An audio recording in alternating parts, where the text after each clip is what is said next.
Assalamualaikum warahmatullahi wabarakatuh. Halo anak-anak, pada hari ini mari kita lanjutkan belajar materi tema 6 subtema 3 pembelajaran 1, 2, dan 3.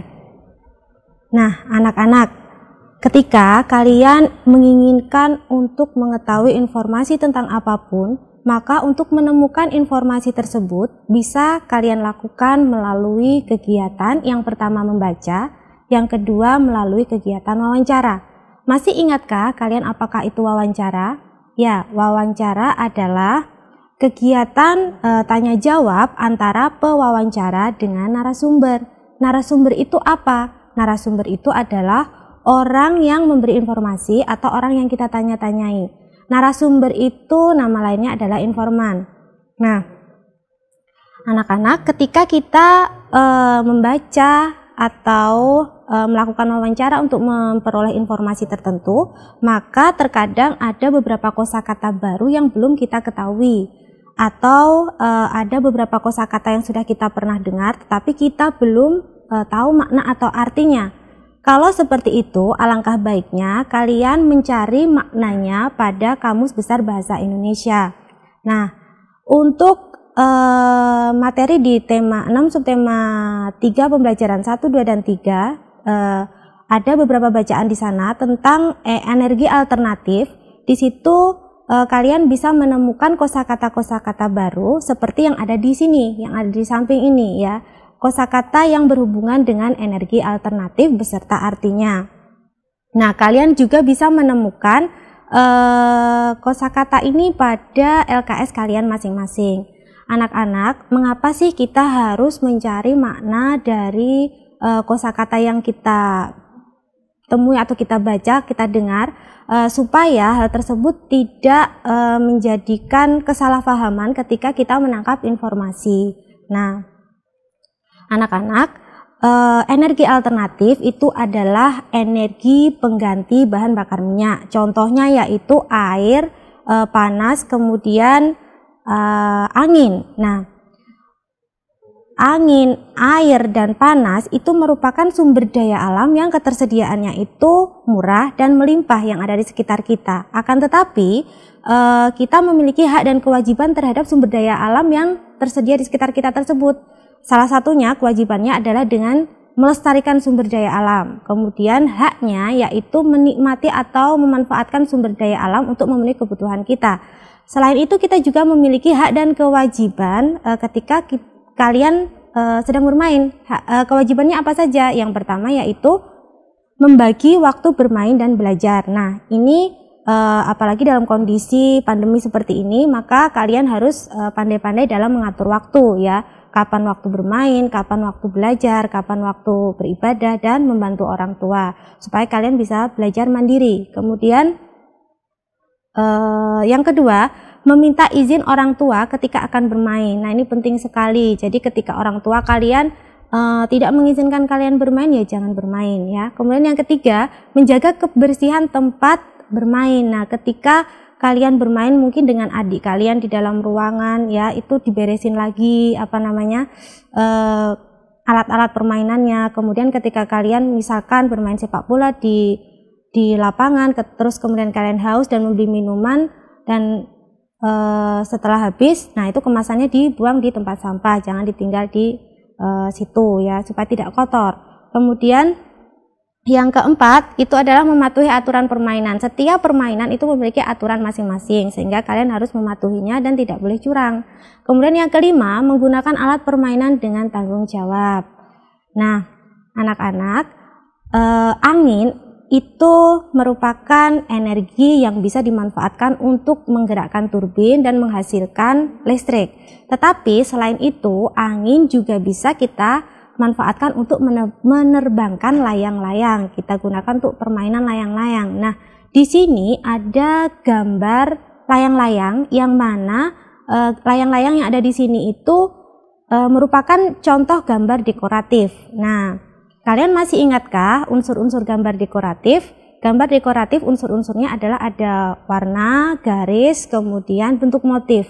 Nah, Kalau kita lihat pada gambar contoh layang-layang di sini, itu unsur yang paling menonjol digunakan adalah unsur garis dan juga warna. Kalian bisa membuat layang-layang sendiri di rumah, kalian hias dengan motif dekoratif kalian sendiri, dan juga kalian bisa pajang di ruangan kalian sendiri. Nah, anak-anak, untuk selanjutnya kita akan belajar menghitung lama waktu. Nah, di sini ada contoh soal tentang mencari lama waktu. Nah, lama itu bisa dicari dengan rumus selesai dikurangi mulai. Nah, langsung saja ya, kita simak caranya. Benny bermain layang-layang dari pukul 15.30 sampai dengan pukul 16.45.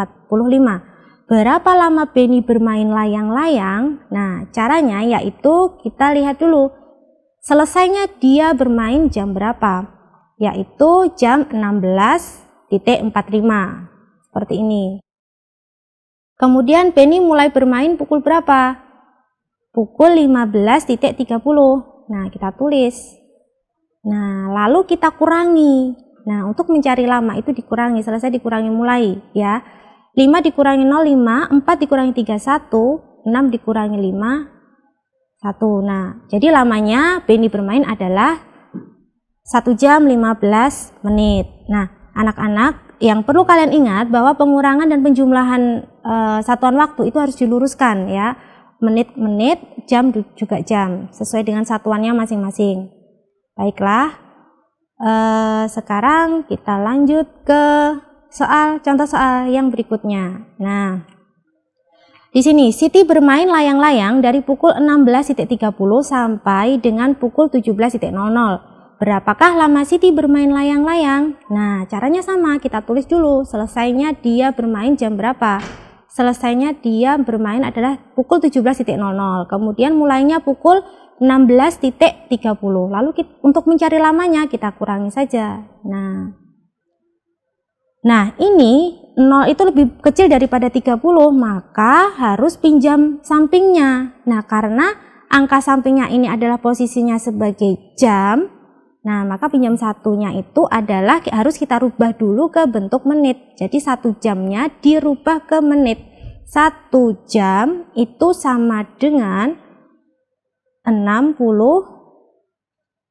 menit. Nah, 60 menit. Lalu setelah sudah sama satuannya baru kita tambahkan 60 menit. Nah, ini kita jumlahkan dulu dengan 0. Karena 60 ditambah 0 itu hasilnya juga 60, maka kita langsung tulis saja ya. 60, ini kita ganti 60. Nah, lalu kita kurangi. 0 dikurangi 0, 0. 6 dikurangi 3, 3. Nah, untuk selanjutnya, yang 17 tadi kan sudah dipinjam 1 ya, berarti dikurangi 1 ya, berarti tinggal 16. Berarti 16 dikurangi 16 sama dengan 0. Sehingga lama Siti bermain layang-layang yaitu 30 menit ya. Nah, seperti ini kita tulis jadinya dulu. Jadi lama Siti bermain yaitu 30 menit. Nah, seperti itu. Oke, mudah kan? Baiklah, untuk selanjutnya, nah di sini ada sebuah kemasan produk ya. Kalau kita amati, di sini ada sebuah tulisan expired atau kadaluarsa. Masa kadaluarsa, setiap produk itu biasanya terdapat masa kadaluarsanya. Kadaluarsa itu adalah masa di mana produk tersebut bisa digunakan ya. Sampai tanggal berapa bisa digunakannya. Nah, di sini kalau kita lihat itu ada angka 07. 07 itu berarti menyatakan bulan ke-7 yaitu bulan Juli ya. Bulan ke-7 yaitu bulan Juli. Kemudian ada angka 21, berarti dia menyatakan tahun, yang berarti tahun 2021 ya, menyatakan tahun 2021. Kemudian di sini ada contoh soal yang hubungannya dengan mencari sisa waktu masa kadaluarsa ya. Nah, jika hari ini tanggal 10 November tahun 2018, berapa hari sisa waktu untuk minuman tersebut? Nah, kita lihat dulu nih, masa kadaluarsanya yang tertera pada kemasan ini adalah 12/11/18, yang artinya bahwa masa kadaluarsanya adalah pada bulan 12, yaitu bulan Desember, tanggalnya tanggal 11, yaitu tahun 2018. Nah, lalu caranya yaitu, karena ini tahunnya di soal sudah sama dengan yang tertera pada kemasan, sama-sama 2018, maka kita tinggal hitung harinya saja atau tanggalnya. Yang tertera di produk adalah tanggal 11, yang di soal itu adalah 10, sehingga 11 dikurangi 10 adalah 1 hari. Sehingga sisa masa kadaluarsanya adalah 1 hari lagi, atau produk ini bisa digunakan tinggal 1 hari lagi. Oke. Nah, untuk selanjutnya kita akan belajar gerak kombinasi berjalan, meliuk, dan mengayun. Gerakan yang pertama yaitu berlatih menggerakkan tali bergantian antara tangan kiri dan tangan kanan. Kemudian yang gerakan berikutnya yaitu gerakan menggerakkan tali sambil meliukkan badan ke kanan dan ke kiri. Kemudian gerakan yang berikutnya yaitu menggerakkan tali serta meliukkan badan ke kanan dan ke kiri sambil berjalan ya, bergantian kanan dan kiri. Nah, anak-anak, ini adalah merupakan gerak kombinasi berjalan, meliuk, dan mengayun yang mana bisa kalian gunakan sebagai sarana olahraga di masa pandemi ini. Nah, alhamdulillah sudah selesai materi tema 6 subtema 3 pembelajaran 1, 2, 3 kali ini. Semoga bermanfaat untuk kalian dan sampai jumpa pada video pembelajaran berikutnya. Wassalamualaikum warahmatullahi wabarakatuh.